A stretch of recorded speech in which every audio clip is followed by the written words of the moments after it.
Sua Bíblia, Evangelho de Lucas, capítulo 7, versículo 36.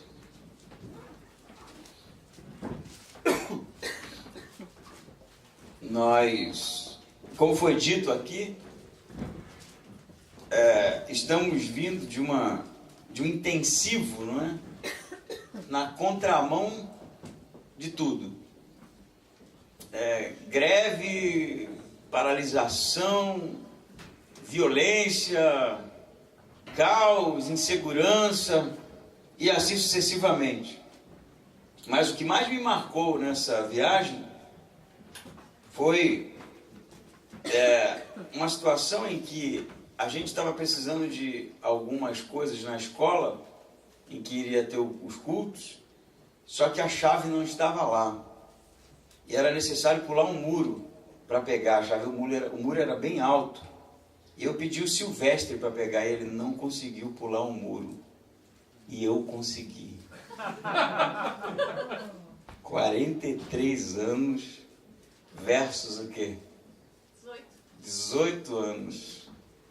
Eu consegui pular um muro e tive que ensinar o Silvestre a pular muro. Para você ver, né? Nem tudo está perdido. Mas meu tempo de criança era desse jeito. Os mais antigos aí, né? Eu pulei muito muro, subi muita árvore, joguei muito futebol na rua, briguei muito, briguei pra caramba, eu brigava muito, era muito brigão. E esse tempo se passou, não é? A geração, hoje é a geração da tecnologia, não é? A gente brincava de pique-lateiro. Quem lembra disso? Você botava uma lata de Neston lá, não sei nem se ainda existe Neston, eu estou falando isso, eu nem sei se existe mais. E uma aqui, você ficava com um taco de madeira aqui, e o cara lançava uma bola de lá e você tinha que rebater aquilo. Quem brincou disso aqui? Taco aqui? O carioca dificulta as coisas, pique-lateiro lá. Horroroso, prefiro taco, né? Mas parece que esse tempo se passou e, como eu disse, nós vivemos uma geração da tecnologia, geração do menos esforço possível, né? A tecnologia, na verdade, funciona para isso, né? Ela vem para te deixar numa situação de mais conforto possível, menos esforço possível. E assim a gente chegou a uma geração também eu acho, um excesso de sensibilidade. Tudo nos ofende, não é? Não se pode dizer mais nada. Não se pode dizer a verdade. Tem que se maquiar as coisas porque a gente se escandaliza muito fácil. Já perceberam isso? Hoje em dia, qualquer coisinha é sinônimo de chateação, qualquer coisinha é sinônimo de inimizade, qualquer coisinha é sinônimo de escândalo. E quando eu falo escândalo, eu falo no sentido de que quando você traz alguma coisa para o outro que tem algum elemento que foge do seu universo, do que é aceitável, ele se escandaliza, não é? Se escandaliza. Vale dito que, eu não vou citar nomes, mas um dia eu preguei e falei sacanagem. Aqui, isso é uma sacanagem, acho que foi uma expressão assim. E um pastor ficou escandalizado e disse que me denunciaria para a ordem dos pastores, porque eu estava usando termos chulos no púlpito. Isso é muito abstrato, não é? E chulo vai depender da sua interpretação cultural do local onde você está inserido, porque de onde eu venho, sacanagem não é chulo.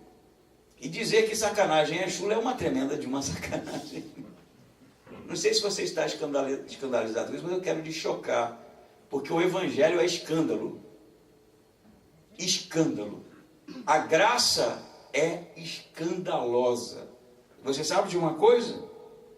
Aqueles que são engessados e indiferentes ao amor de Deus se escandalizam com a graça. Se escandalizam com a graça. E é sob esse ponto de vista da graça escandalosa que eu queria convidar você a ler o texto de hoje. Lucas 7,36, que diz assim: certa vez um dos fariseus convidou Jesus para comer com ele. Jesus então, entrando na casa do fariseu, sentou-se à mesa. E havia uma mulher pecadora na cidade. Quando soube que Jesus estava à mesa na casa do fariseu, ela trouxe um vaso de alabastro com perfume, e pondo-se atrás dele, e chorando aos seus pés, começou a molhar-lhe os pés com as lágrimas e a enxugá-los com os cabelos, e beijava-lhes os pés e derramava o perfume sobre eles.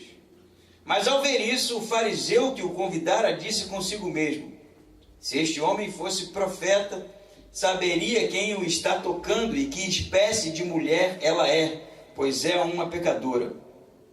Mas respondendo, Jesus lhe disse: Simão, tenho uma coisa a dizer-te. Ele respondeu: dize-a, mestre. Certo credor tinha 2 devedores. Um lhe devia 500 denários e o outro 50. Não tendo ele com o que pagar, perdoou a ambos.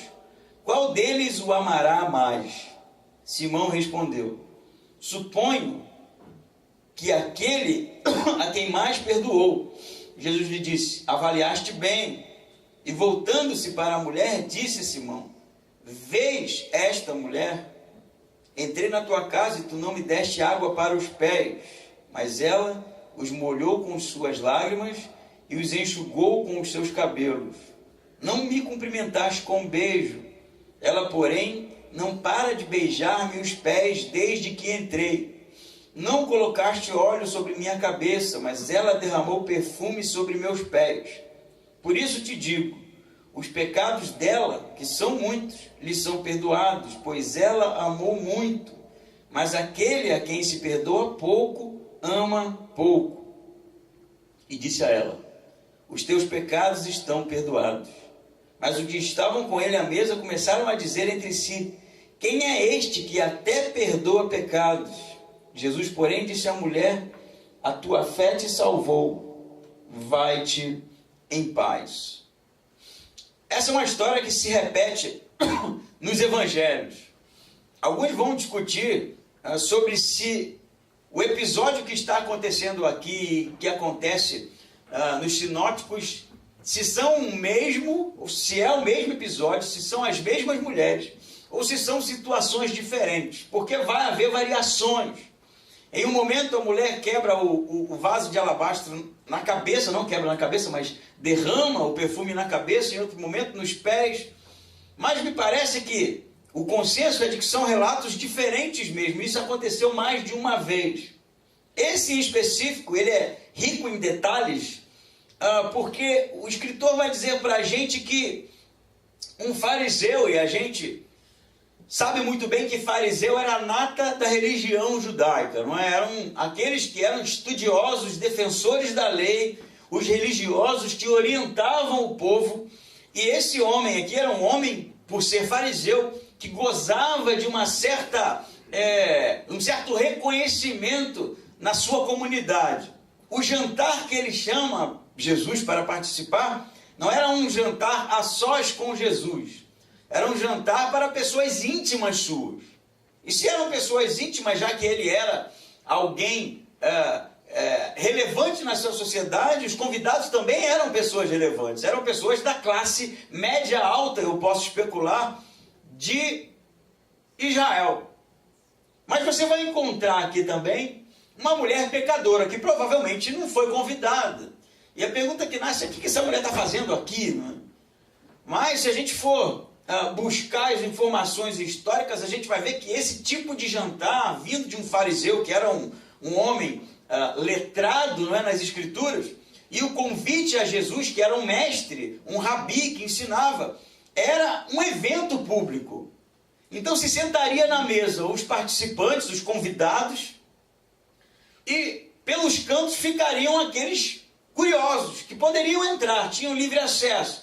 Não participariam do jantar, mas poderiam ficar escutando os ensinamentos, a discussão, o debate, porque na verdade me parece que o convite do fariseu não é um convite necessariamente amigável daqueles que a gente faz a pessoas que nós gostamos, mas um convite para testar, para avaliar, para de fato ouvir e discutir os ensinamentos de Jesus.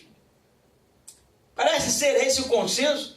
Jesus então está à mesa, os convidados ali sentados, né? E a gente já falou sobre isso, mas vale elucidar, né, que não era sentado em cadeiras como as nossas.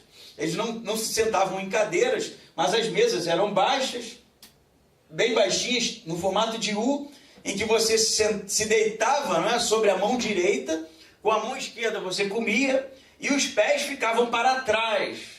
Dá mais ou menos para visualizar essa cena, né? Então, está Jesus ali acomodado, né, naquela mesa, e de repente a mulher sai de trás, né, ela devia estar em algum canto junto com os outros curiosos, e ela interrompe a programação. Diz o escritor, no versículo 38, que ela se põe atrás de Jesus, e atrás não é nas costas, né? Porque ele está deitado aqui com os pés, e ela sai na direção dos pés de Jesus. Jesus está nessa posição, não aqui, né? Mas você entendeu, né? E ela vem na direção dos pés de Jesus e começa ali, chorando copiosamente, diz o texto, derrama o seu frasco de perfume nos pés de Jesus. E com seus cabelos, ela seca os pés e beija. É isso que está acontecendo. Um momento em que o fariseu percebe aquele ato escandaloso, que é o que é, ele fica chocado com a cena. Imagina você sendo convidado para um jantar na casa do prefeito, né? Chega lá, tá vereador, a elite de Timbó, Indaial, Blumenau, Santa Catarina, o que você quiser. E de repente entra uma mulher chorando copiosamente, vai nos pés do prefeito, solta seus cabelos e começa a beijar. Assim, no mínimo é estranho para a gente. Imagina para esse tempo. Por quê? Porque uma mulher não soltava os cabelos em público. Isso era algo íntimo, não é? Era algo que ela normalmente faria para o seu marido em casa, no lugar reservado. Isso era escandaloso. E ela solta os seus cabelos em público. Para nós parece nada, né? Soltar os cabelos. Pô, o pessoal escandalizou com a mulher soltando os cabelos, né? Porque hoje o pessoal anda com muito mais do que os cabelos à mostra, né? Mas nesse tempo era algo assim inaceitável. A mulher sequer falaria com um homem em público se não fosse o seu marido. Essa era a cultura. Essa mulher solta os seus cabelos, toca nos pés, não é? Que é algo também íntimo, e beija os pés. Então, o fato de soltar o cabelo é algo estranho, espantoso, imoral, eu diria. Beijar os pés, então, inaceitável num jantar como aquele. E quebrar o seu vaso de perfume. Vou dar só umas pinceladas para a gente saber mais ou menos o que seria isso. As mulheres traziam esse tipo de utensílio, que eram pequenos vasos, né, com uma porção de uma essência de perfume, nesse caso aqui alabastro, que era caríssimo isso. Isso era algo que a mulher guardava para o seu casamento. E às vezes passava para as filhas, porque aquilo poderia ser vendido. Em um outro evangelho, você vai se lembrar desse episódio em que Marta, ela derrama o perfume nos pés de Jesus, não é isso? É um outro episódio. E aí o que Judas diz? Que isso? Isso poderia ser vendido, não é? E dado aos pobres, porque aquilo valia uma grana. Era, na verdade, 1 ano de trabalho de alguém, juntar para comprar esse tipo de coisa. A mulher, na verdade, herdava isso. Ela herdava do seu pai e assim ela ia levar para o seu casamento, porque aquilo valia dinheiro. Então não era só um perfume que ela borrifava no seu corpo para ficar cheirosa, porque era algo, inclusive, por ser essência, muito forte, muito concentrado. Valia dinheiro. Isso era um investimento, era algo que era levado como dote para um casamento. Ela quebra. Estão entendendo aqui o gesto dela? Ela não pegou um perfume e passou no pé de Jesus. Ela quebrou algo que valia muito dinheiro nos pés de Jesus. E chorando ali, limpa com os cabelos, com as lágrimas, os pés. É mais ou menos isso que está acontecendo. Agora, antes da gente falar do fariseu, porque no texto você vai ter 3 momentos aqui. A mulher, o fariseu e Jesus. É isso que Lucas vai nos mostrar. Tem uma divisão natural no texto. Que tipo de mulher é essa? É a pergunta que a gente se faz. O texto vai dizer para a gente que era uma mulher pecadora da cidade. E é óbvio, pecador, nós sabemos que todos são. Mas uma mulher pecadora em Lucas parece nos levar a entender que ela era uma mulher de vida imoral. Por isso uma mulher pecadora. Senão ele não salientaria uma mulher pecadora, porque Lucas sabe que todos carecem da graça, que todos pecam. Então a mulher parece ser uma mulher de vida pregressa, imoral. Quem sabe uma prostituta. É mais ou menos o que se entende, apesar da parca informação no texto, uma mulher de vida imoral, uma prostituta mesmo, que em algum determinado momento ouviu os ensinamentos de Jesus. E alguma coisa aconteceu naquela mulher, que fez com que, em ela sabendo que Jesus estaria na sua cidade, num jantar próximo de onde ela estava, se dirigisse para lá e fizesse todo esse movimento em gratidão, me parece, ao que havia curado-a das suas feridas, salvado-a da sua vida, transformado a sua natureza. É nítido que a mulher tem algo a agradecer aqui. É nítido que a mulher tem um sentimento de gratidão. É nítido que ela quer ali, no momento, quem sabe, impróprio, deixar transparecer o tipo de sentimento que estava ali ebulindo do seu coração. Eu li um teólogo que na verdade vai traduzir Calvino e vai dizer, segundo Calvino, que essas lágrimas eram lágrimas transbordantes de um coração grato. A gente tem pouca informação de fato, mas parece que tudo isso condiz. A vida transformada da mulher, o perdão que ela parece ter entendido da parte de Deus, a gratidão que ela percebeu nos ensinamentos de Jesus e mudou sua vida, levou ela a fazer um ato ousado, levou ela a fazer um ato escandaloso, levou ela a tomar uma decisão, quem sabe na contramão dos bons costumes aqui, para justamente demonstrar o seu amor. Ela poderia, eu penso, esperar terminar, não é? Não poderia, ela está lá, não é assim? Você vai num show, né, de um artista, o Vitor deve estar acostumado com isso nos shows que ele faz. É no final que as pessoas vão lá, né, e dão aquele abraço, tiram aquela foto, não é, Vitor? Não é assim? Ainda não, né? Mas eu entendo, cara, é devagar. No final que as pessoas vão lá e demonstram, sei lá, né? Seja que tipo de pessoa pública for. Mas não no meio. No meio, imagina a pessoa levanta agora aqui, ô pastor, queria te agradecer, aí para a programação, fica todo mundo assim, ó. Pô, deve ser maluco, né? É o que a gente faz, deve ser doido, né? Normalmente as pessoas... Mas olha o que acontece com essa mulher, ela não espera nada.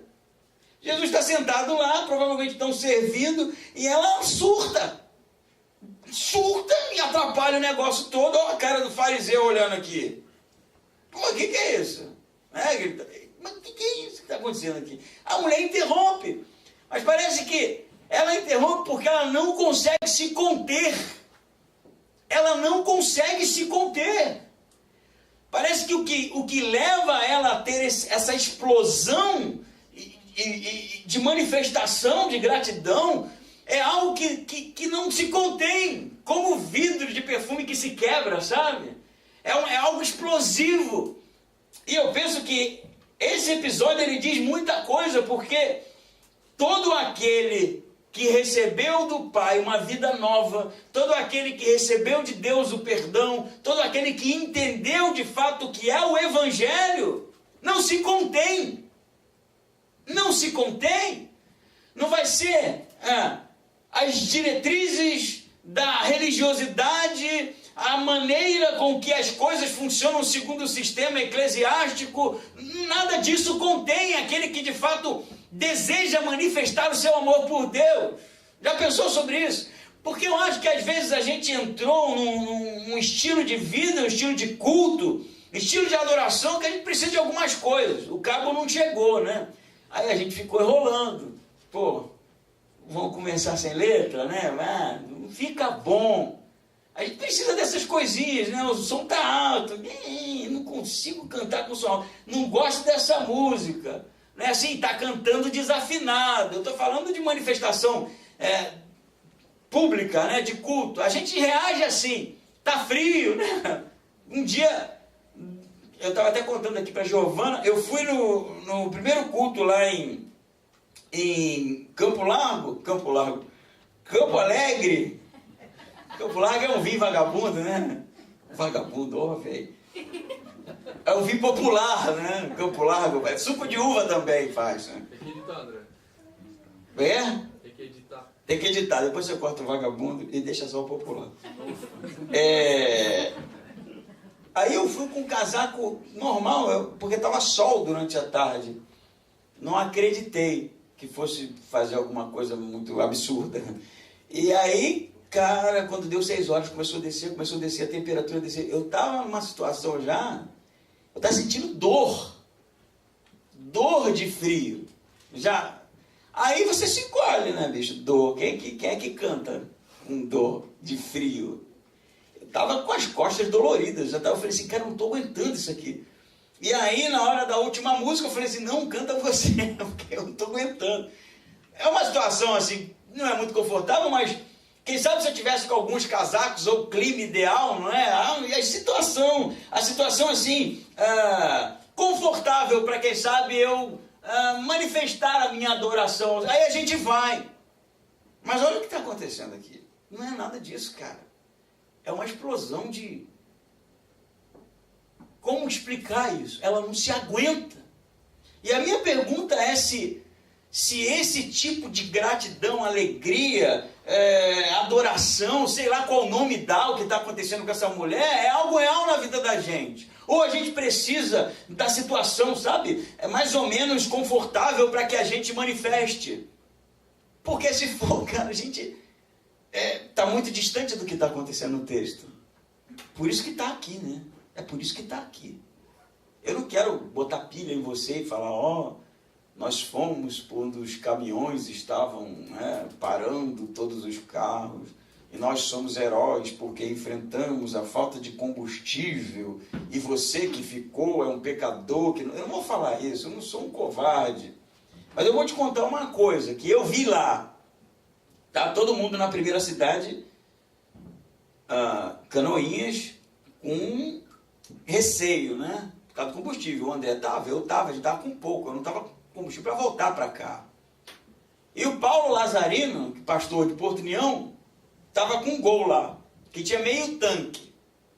E aí o papo era ele tirar do dele, né, quando terminasse, para tentar colocar no meu. A gente puxar lá com a mangueirinha e botar no meu. Aí o dia passou e o Paulo com aquele carro para cima e para baixo, e eu já pensando, velho, não vai sobrar nada para mim disso aí. Como é que eu vou voltar? Não sei, eu acho que vai ter que ser de ônibus ou alguma coisa assim. Cara, no último dia, assim, aquilo para mim foi um negócio assim, como dizer, me tapa sem luva, de luva. Eu não sei como é que é, não sei. Mas eu entrei no carro do Paulo para a gente fazer lá a operação que não deu certo. E sabe o que tinha no marcador de combustível? Um band-aid. E eu falei, o que é isso, Paulo? Ele falou, não queria nem ver. Cara, ele tampou aquilo para não ver, para não ficar preocupado.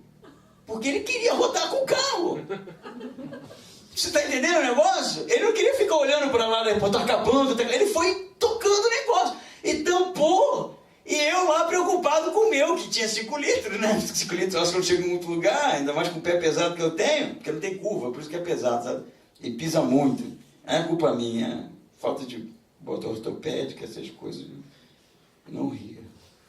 E eu fiquei com vergonha disso, cara. O cara tava assim, a preocupação dele era fazer. Ele falou, não quero olhar para isso. E eu fico pensando, se isso não é, no final da história, parecido com o que está acontecendo aqui. É algo que não te contém, você quer fazer, independente das dificuldades, não é? Independente do que está acontecendo, eu tenho que fazer. Parece que há uma sensação de emergência. É o que ela está sentindo, acho que essa palavra é ideal. emergência. Ela está aqui, Jesus está ali, parece que ela fica, né? Cara, não quero saber. Puf, e pula na frente e adora e beija os pés do cara. E no final da história, não é isso que tem que ser. A nossa manifestação de gratidão, de amor, e seja lá qual o nome que eu possa dar a isso, porque Jesus mudou a nossa natureza, mudou a nossa vida, nos salvou, foi entregue naquela cruz, tem que ser algo que não pode ser contido. Não pode ser contido. Tem que ser algo que não pode ser fruto de situações específicas para que se manifeste. Não pode ser. Porque no dia que for, nós seremos como o fariseu aqui. Religiosos. Religiosos. Faz sentido para você isso? Para mim faz muito sentido. E a gente, no final da história, acaba ficando numa situação de cachorro que não balança o rabo quando o dono chega. Tem um vídeo assim, de um cara que vai para a guerra em alguma frente dessa americana e fica anos, né, meses, não sei. E quando o cara volta, bicho, o cachorro, assim, quase fala. Tem um monte assim, né? O cachorro quase fica... uma coisa assim, eu falei, vai morrer o cachorro, vai estar sofrendo mais do que da ausência do cara, né? Quando o cara voltou. Mas assim, é um gesto tão simples aqui, eu não quero nos comparar a cachorros, né? Porque o cachorro está fazendo aquilo. Porque a única coisa que ele consegue ali, eu acho, manifestar de alegria, porque o dono voltou. Será que quando Jesus voltar, a gente vai reagir assim? Sabe? Explodindo de alegria? É uma pergunta, né? Porque se vamos, e se a sua pergunta é sim, isso começa agora. Não é no dia, é agora. A nossa manifestação pública é agora. A gente está ardendo de desejo de manifestar o nosso amor por Ele. Amém? Amém. Então eu vou ficar agarrado muito nesse primeiro momento, porque tem muita coisa ainda no texto. Parece que o fariseu não gosta muito da situação. Atrapalhou o jantar dele, né? Mas a leitura dele é algo interessante, porque ele pensa, diz o 39, mas ao ver isso, o fariseu que o convidara disse consigo mesmo. É algo que a gente se pergunta como é que Lucas sabe, se ele disse para si mesmo, né? Como Lucas, então, tem essa informação. Mas não é difícil de entender que se você está lá na festa, no jantar, e a mulher pula lá no pé de Jesus e faz todo esse negócio todo, né? Bagunça tudo. A cara do cara já denuncia. Ele deve ter olhado com uma cara, aquela coisa assim, sabe? Reprovando, né? Balançando a cabeça em negativa. E aí Lucas provavelmente fez a leitura. Que olha o pensamento do fariseu. Mas ao ver isso, o fariseu que o convidara disse consigo mesmo: se este homem fosse profeta, saberia quem o está tocando e que espécie de mulher ela é, pois é uma pecadora. Tá? Na avaliação do fariseu, ele sabe quem é a mulher. Ele conhece ela. Ela provavelmente era um personagem conhecido na comunidade. E ele pensa, se Jesus, ele convidou Jesus, né? E parece que agora começa a ficar claro que tipo de intenção ele tinha. Era saber se Jesus é algum profeta ou não, saber se Jesus tem algum ensinamento relevante ou não. Porque a sua avaliação é profeta, ele não é.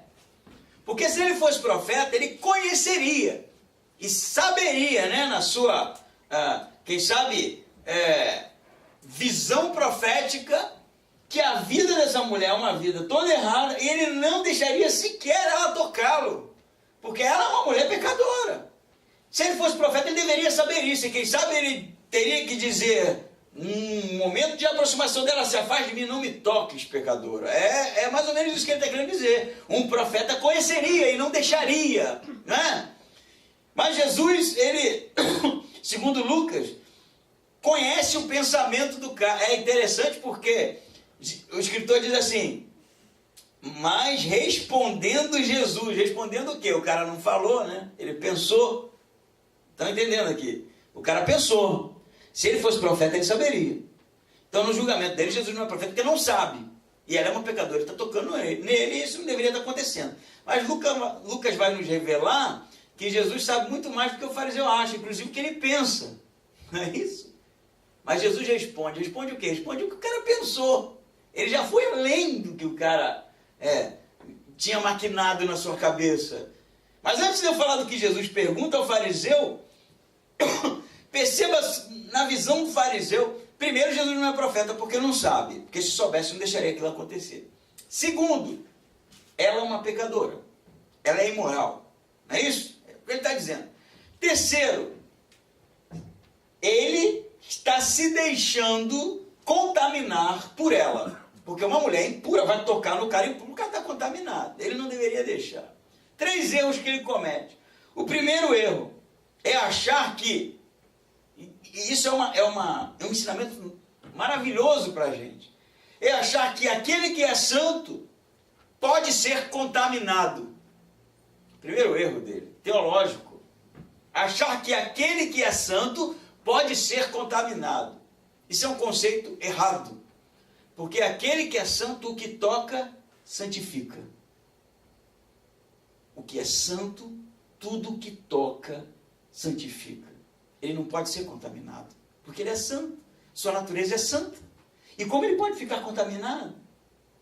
Isso vale muito para nós, porque...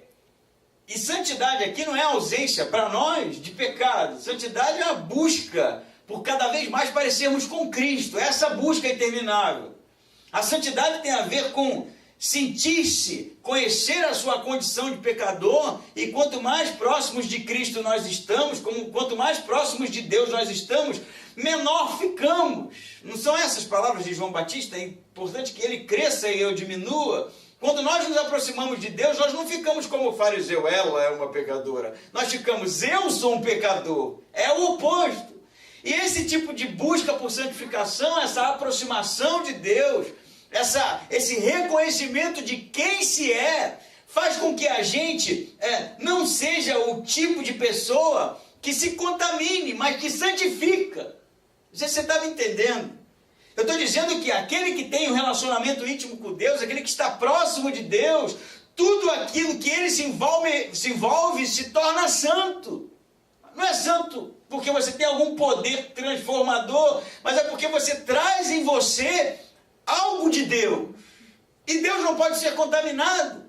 Se você carrega em você o eterno, a eternidade, se você carrega em você o Espírito de Deus, tudo que você tocar tem que ser santo.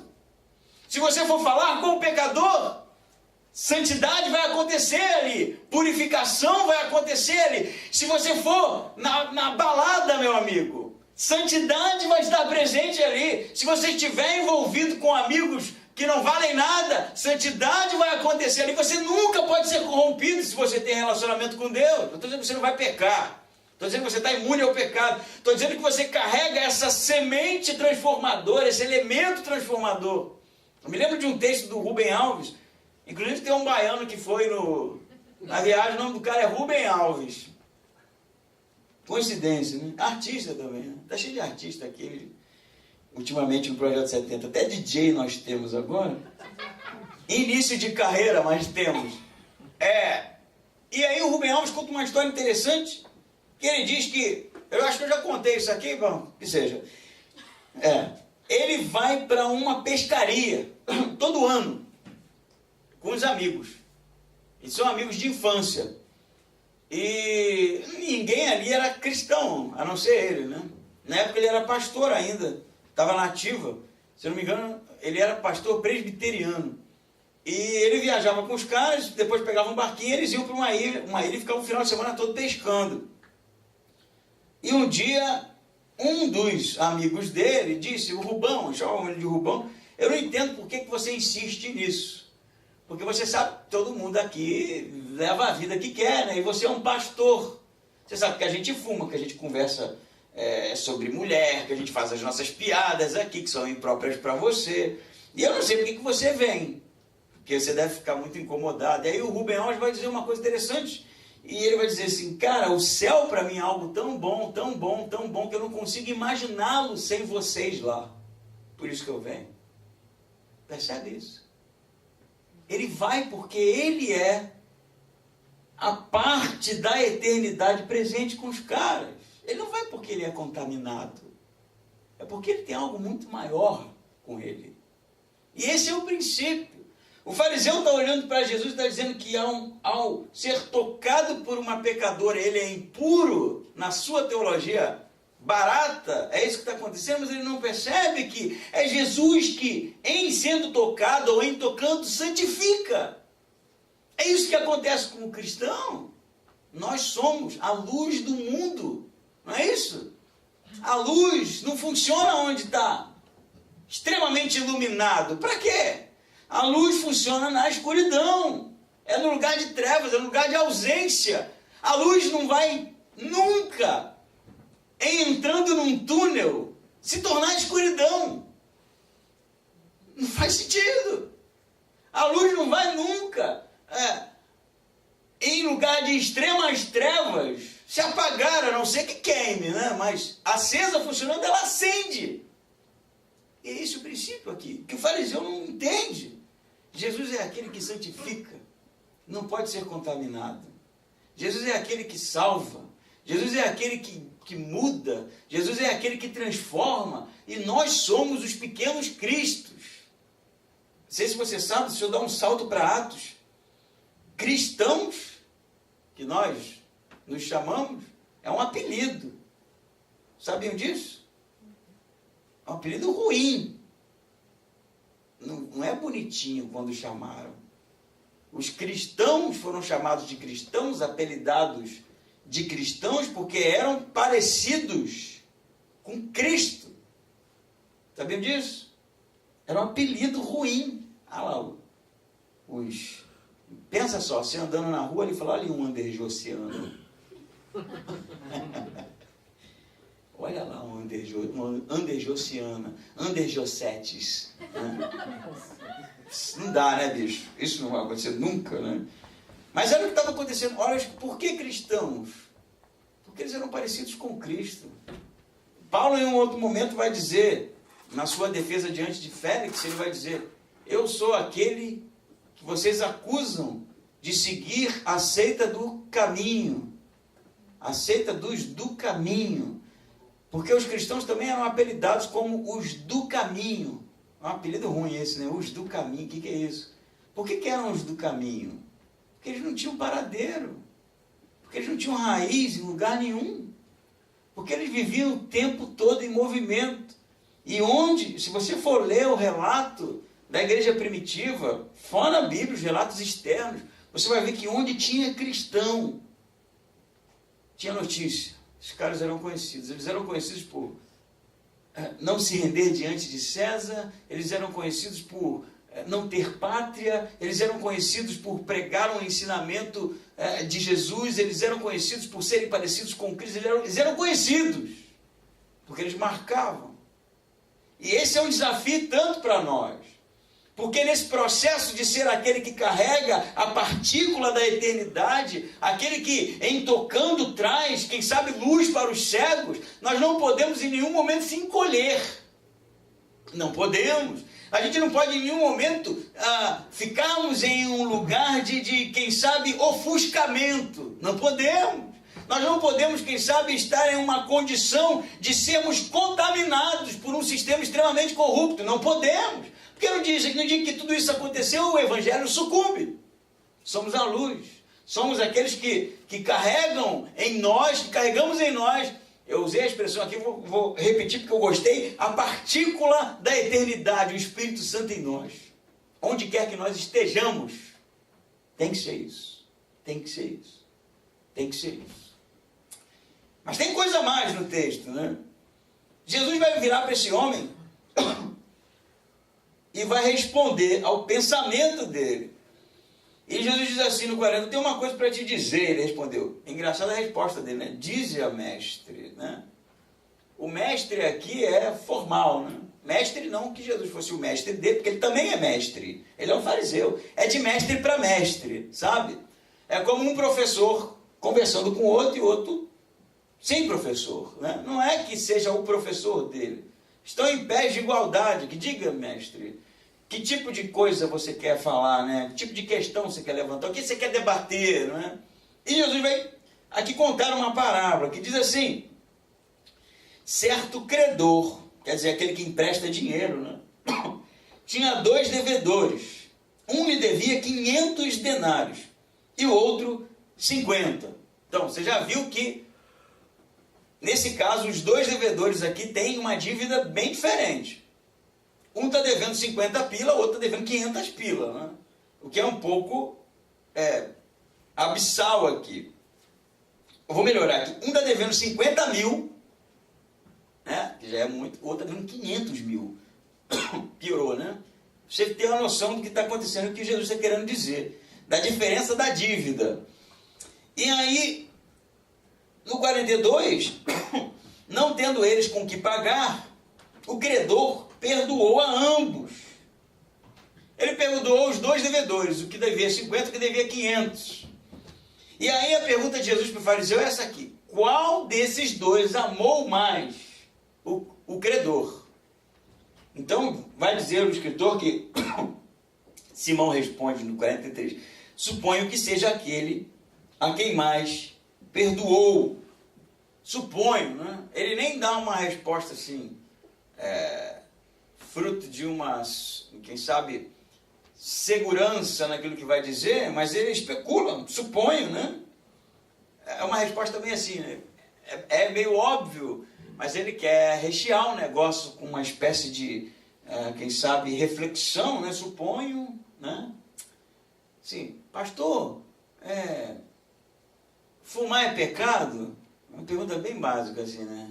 Aí o pastor responde assim: suponho que, sabe, suponho assim, formal, é isso que ele vai dizer. Suponho que quem mais amou foi aquele que mais foi perdoado.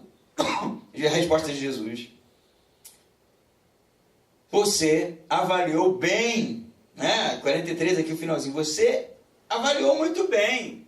Você entendeu aqui a ilustração, foi na mosca. E agora Jesus vai detonar esse cara de um jeito, cara, que eu não sei como ele não ficou com vergonha, como o Lucas escreveu assim, e ele ficou morrendo de vergonha.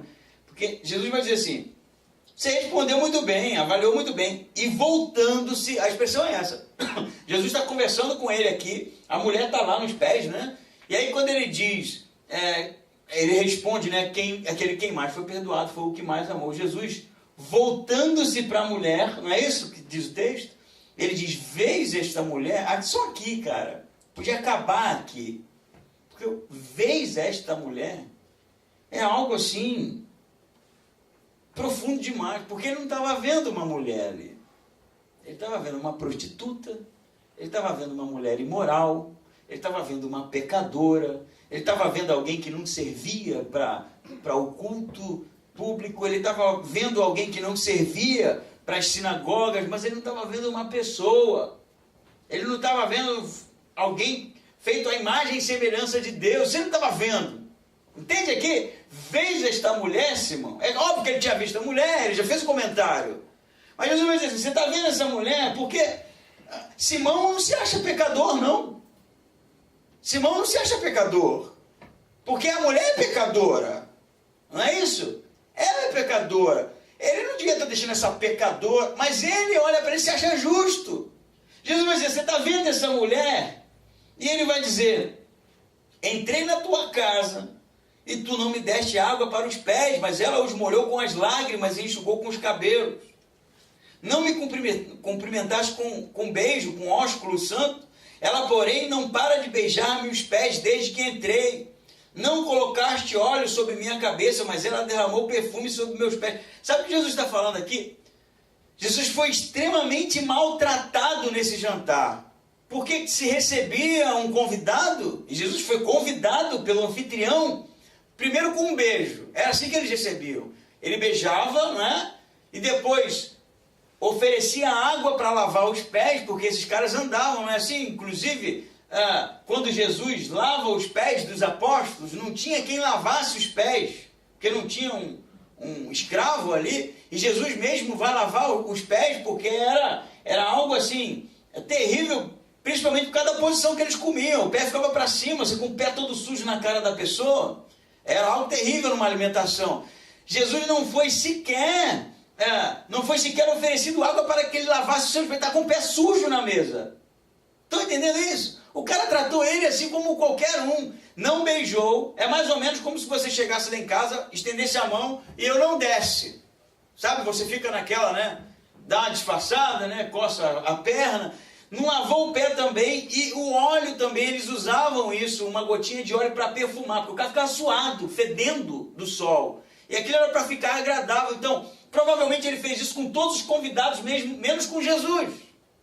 Pensa só. Jesus então estava ali, sujo, fedendo, e todo mundo viu que ele não recebeu Jesus como um convidado benquisto. É essa situação que está.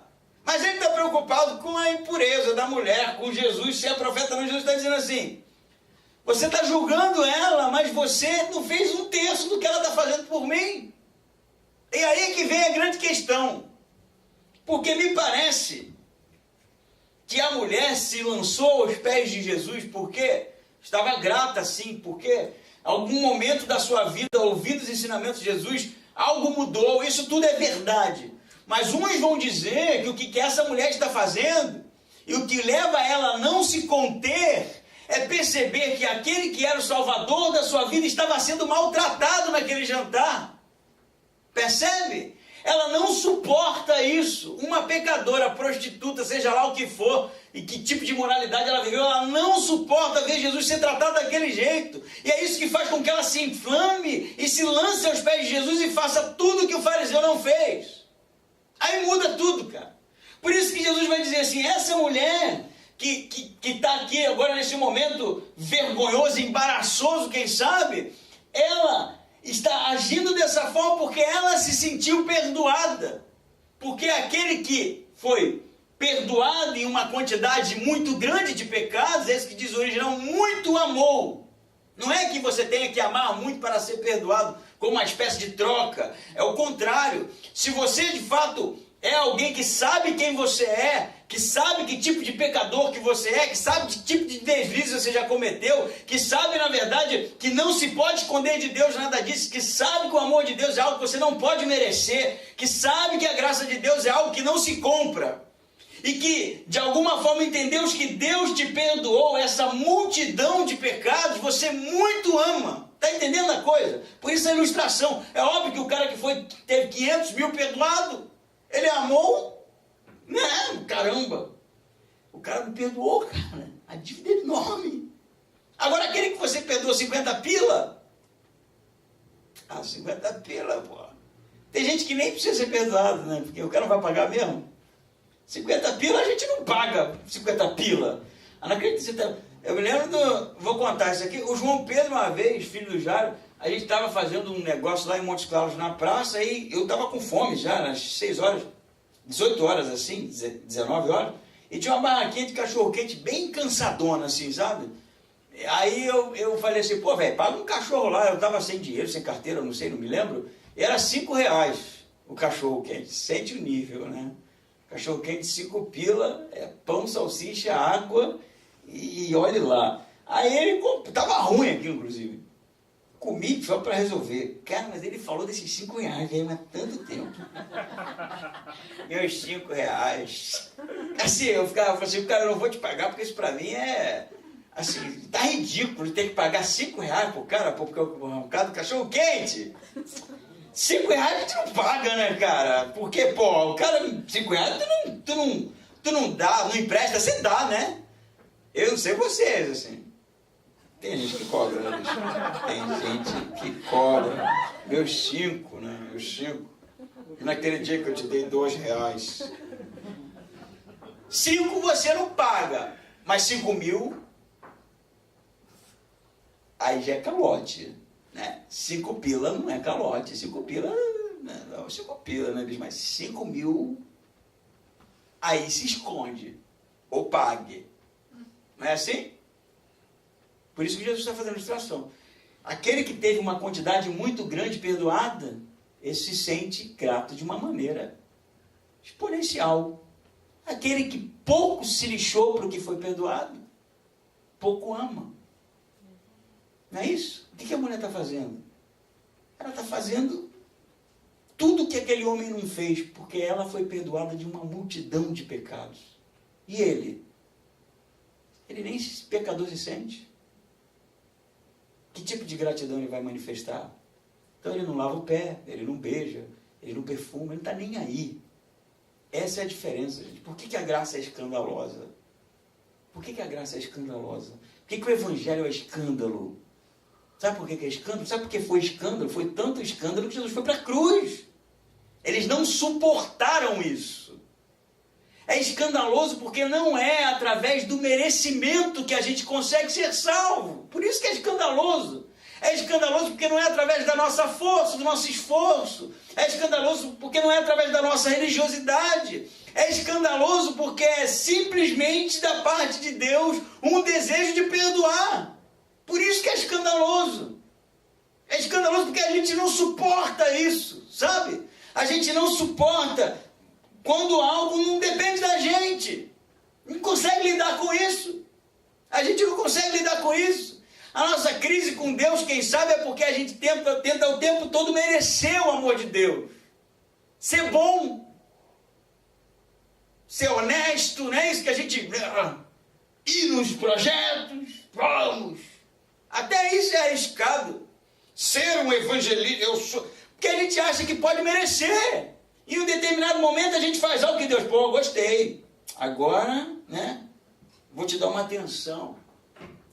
E a grande falha, quem sabe, da maioria dos cristãos é não entender que o amor de Deus é de graça. É gratuito. Ele simplesmente desejou amar e amou e entregou o único filho naquela cruz por nós e ele morreu. E isso é escândalo. Eu fiz uma ilustração lá porque teve um dia que eu falei lá, não estava nem programado isso, antes da saída da tarde, porque eu estava explicando isso para uma menina que estava com uma dificuldade, essas de sempre, né? De achar que é merecedora. E eu contei o seguinte, falei assim, imagine que você esteja em uma situação de risco, você está numa uma enchente, né? E você acabou caindo numa corredeira, segurou num galho de árvore muito frágil que pode se romper em qualquer momento. E eu não tenho como lhe alcançar para tentar lhe salvar. A única maneira que pode proporcionar o alcance seria se eu pegasse na mão do Luca, meu filho, e ele pegasse na sua mão para dar mais alcance, e assim eu tentasse puxar. Só que isso poderia causar a morte do meu filho. Eu falei para ela assim, me perdoe, mas você ia morrer, porque eu não ia colocar meu filho em risco, por causa de você, porque eu não te amo o suficiente. O meu filho eu amo, eu sei quem ele é. Eu todo dia acordo com a menor tossida dele, não é isso? Porque ele é o meu amor, porque ele é meu tudo. Você não, se eu nem conheço direito. Deus não poupou o seu único filho. Não poupou um único filho por amor. Isso choca. E isso choca. O único filho ele manda para a cruz, para morrer por nós. Não porque você é merecedor, mas porque você não merece. Não merece uma gota do amor de Deus.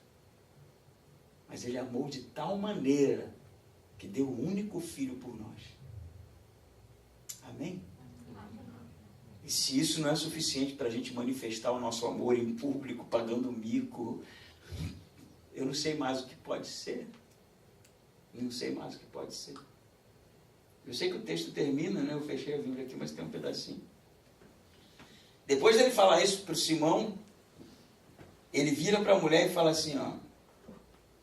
E disse a ela, 48, os teus pecados estão perdoados. Mas os que estavam com ele à mesa começaram a dizer entre si, quem é este que até pecados perdoa? Jesus, porém, disse à mulher, a tua fé te salvou, vai em paz. Isso é lindo, né? A fé salva. A fé que confia, a fé que entende, a fé que se lança, a fé que não mede riscos, a fé que arde de desejo. Essa é a que salva. A outra é religiosa. A outra é religiosa. Amém? Amém. Vamos ficar em pé então e orar?